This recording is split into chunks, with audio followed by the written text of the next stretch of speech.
I'm going to apologize in advance because I really didn't prepare for tonight at all. But the nature of lying, I feel like we're all liars when it comes to love. But the thing is, we don't lie to our partners. We don't lie to other people. We're always lying to ourselves. I've always had it in mind, very much like the song says, whatever you think you are, you're not. A good friend, unique, good-looking, well-read, or smart. And that's how my head works, because it's not just in love. I actually have this weird self-loathing thing where I just never like myself. I feel like an imposter at everything I do. Like, for instance, I was a fat kid growing up. And whatever you were, you still are, because that person was you. So even though when I moved to Philly, I lost 50 pounds, I go to the gym regularly now, I eat good food, although I did go to McDonald's today, so I feel, even though I'm relatively fit, I feel fat and ugly and horrible. Because I went to McDonald's and because I was a fat kid, and it never stopped. It never stopped. And in addition to being a fat kid, I was raised Catholic, which is a really nice combination. And even that stopped too. I'm an atheist now, but it's still atheist raised Catholic, because the Catholic is still there. And the Catholic is still there saying, everything about you is wrong. God said so.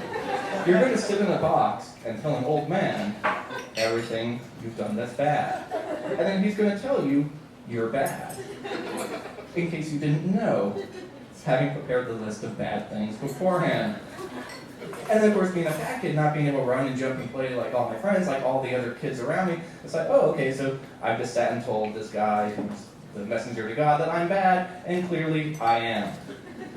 Because I'm an empiricist, even at a young age, which is why I'm an atheist now. But it sticks in your head. It sticks there. And even when you grow up, you're supposed to get out of those things. Like, you hit puberty, you become an adult, you come into your own. And I'm sure you guys all have those moments where you get up in the morning, you have your shower, you catch a sight of yourself in the mirror, and you're like, oh, hey, I'm pretty good. I'm looking at those moments like, oh, wait, I never have those moments. I have those moments where I catch myself in the mirror like, I'm a normal human being. I'm not a troglodyte. Like the other song says, I woke up this morning feeling pretty good, and pretty good is really good for me.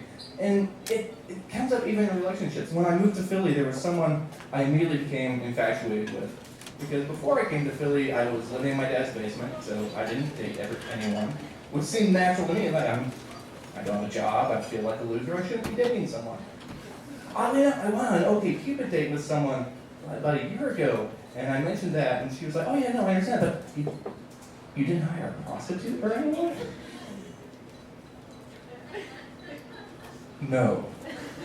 No, in fact, the idea hadn't occurred to me that while I'm not dating, I should indulge in sex slavery. Sex slavery. I'm bad with words today as well, which fits into that whole whatever you are, you're not, because I'm an English major and English professor, so I should be bad with words. But so I was pining for this girl who treated me bad. She was a crappy friend for a year. There was a good 6 months where every Friday, literally every Friday, we'd make plans to hang out, and she would blow me off. And I would go to the movie theater, send her a text like, hey, I'm at the theater, you still want to see this movie? And I would run into her that night because we were part of the same circle of friends. And she's like, oh, I'm sorry, I forgot my phone at home. Every week. And I was like, okay, that makes sense why you didn't get, but you eventually went home, got your phone, and saw the text, and you didn't go, sorry, forgot my phone at home. And I put up with it though, because I had that self-loathing, and we did end up going out because I was dating someone else finally.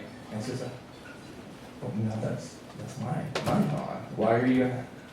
And I went out with her, and it was the worst 2 months in Philly that I had, because the whole time I was with her, she spent the time telling me, oh, I'd rather be with anybody else, when she wasn't mad. And I let that stick in my head and ended up ruining relationships I had after that. I'm sorry, it's like a long series of downers, but I ended up becoming better because of that, because I ended up, even though she was awful, she was the girl that I wanted. And all of a sudden, it's like, wait, I'm going out with the person I want. And there's that Fitzgerald line, the girl worth having, well, she'll wait. And Fitzgerald's character's like, no, she's worth having, she won't wait. The converse is true as well. If you're worth having, you don't have to wait. And since that time, I've been able to pursue people I actually want. I've become a better partner. I've gone to the gym. I've gotten fit. So much so that I was in New York about a year ago. New York, which has the most beautiful people in the world who have nothing better to do with their lives than spend their money living in New York. And just walking down the street, and girls were doing double takes. And I was like, I've never had a girl do a double take, but I'll take that. And about 6 months ago, I was here telling a story, and I became the first and remain the only person at StorySlam to have taken their shirt off. Okay? And I looked pretty okay. And I'd like to say, in those 6 months, I've gotten better. And much like the song says, every day, or day by day, I'm going from better to better. And if you'd like to find out for yourself, I'm having whiskey sours at the bar.